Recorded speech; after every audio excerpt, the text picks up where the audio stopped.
Good morning friends, তোমরা সবাই কি করছো? আশা করি ঘুম থেকে সবাই উঠে গেছো। এই যে আমরাও ঘুম থেকে উঠে গেছি। যে ঘুম থেকে উঠে বাসি কাজটা ছেড়ে স্নান টান করে পূজা টুজা করে এখন বরমশাইকে ছাতু দিব। তো সকালবেলায় যেহেতু আমরা সবাই ছাতু খাই, তো এখন ছাতু দিব। তো ছাতু টাতু দিয়ে রান্না বসাবো, কারণ কি আজকে রবি, যেহেতু সানডেতে আজকে রান্না একটু বেলাতেই করি।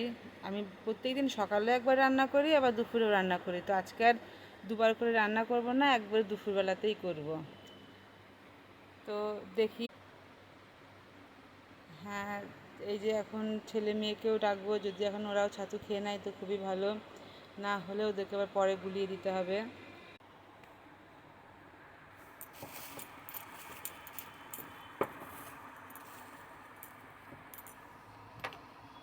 এই যে এখানে জল নিয়ে নিয়েছি হাফ গ্লাস। এখন জলটা অল্পই নিয়েছি, না হলে ছাতুটাই মানে উপচে পড়ে যায়।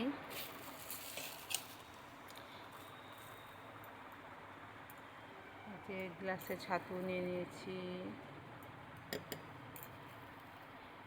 সাধারণত এটা সকালবেলাতেই খাওয়া হয়ে যায়, যেহেতু আজকে দেরি করে ওঠা হয়েছে, বড়মশাইয়ের অফিস নেই, ওর জন্য আজকে একটু বেলা করেই উঠেছে। তো এই যে এখন ছাতু, ওরও স্নান টান হয়ে গেছে, এই যে এখন একটু ছাতু গুলিয়ে দেবো, খাবে,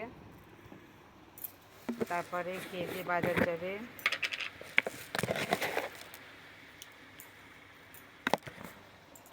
বাবু, সোনা উঠে পড়।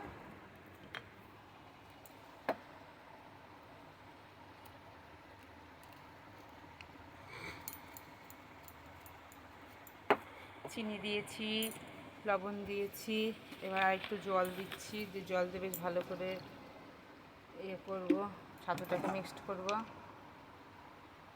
এই ধরো তো, গুলাতে পারছি না, তুমি তাহলে গুলিয়ে নাও একটু।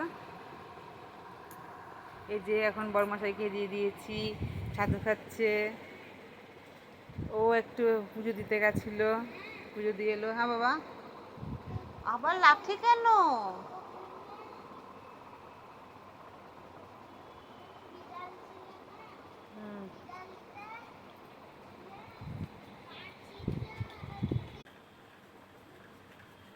প্রত্যেক দিন ও ছোলা ছাতু খায়, তো সেটাকেই ভালো করে বলছে, যেহেতু আমি ভালো করে বলতে পারলাম না।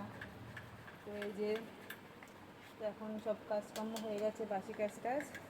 এখন আমরাও একটু ছাতু খেয়ে নেবো, খেয়ে দিয়ে রান্নার দিকে লেগে পড়বো। তো বন্ধুরা, ঠিক আছে, পরে আবার দেখা হবে। রাধে রাধে।